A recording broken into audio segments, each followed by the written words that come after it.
l'histoire de la Tunisie.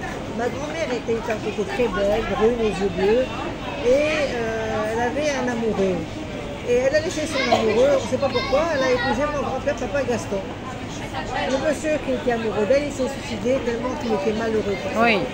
Et ma grand-mère, Je crois que ça se faisait beaucoup avant ça. Ma grand-mère, elle a eu 5 enfants. Et ce qui s'est passé, c'est que mon grand-père était le plus grand poissard de sa vie. Elle a épousé quelqu'un qui n'avait jamais un sou. Donc il passait des commandes de ciment. Il mettait dans la cour, il pleuvait. Donc il achetait des chaussures, des autres chaussures. Les chaussures, c'était un pied gauche, que des pieds gauches ou que des pieds droits. C'est-à-dire qu'il pouvait même pas. C'est comme le film, ça.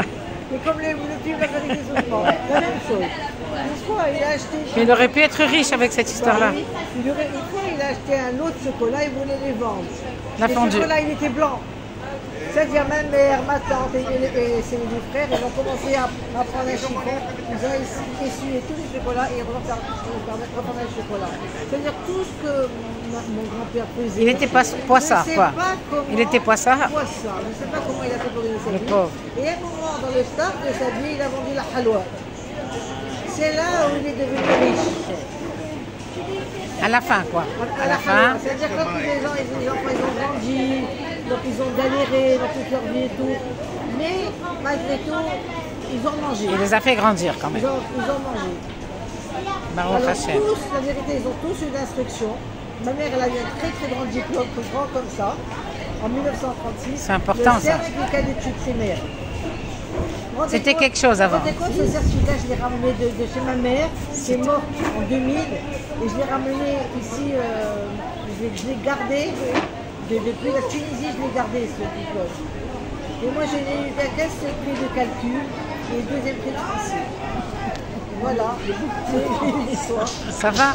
C'est une histoire de la Tunisie. Baruch Hashem, l'histoire de ta mère surtout, et de ton père. Ma mère, de mon grand-père aussi. De ton grand-père. Mon grand-père, voilà. Baruch Hashem. Mais ils ont bien vécu malgré tout en Tunisie. Ils allaient à la Goulette, ils allaient au Café Vert. Le casino, les pépites, les glibettes au café. Il y avait à la plage, il y avait Oui qui passait Ravaillac. Oui, non, non. Les brioches, de Mimi. les petits pains blancs, les petits pains blancs. Donc Mimi passait à la Goulette. Moi, j'avais pas le droit. J'avais pas le droit. Mon frère, il était chétif. Et moi, j'étais bien ronde. C'est-à-dire, moi, j'avais pas le droit. Ni pizza, ni brioche. Alors, il faut lui acheter à lui, lui piquer un petit peu. Voilà, rien du tout. J'avais droit à rien. Toi, tais-toi, dit ma mère. Qu'est-ce que c'est comme dans le film, comme Réplica. Eh ben. Voilà, donc c'est la génération d'avant. Grâce à Dieu, on a vécu comme ça. On a vécu comme ça, voilà, exactement. Arrête.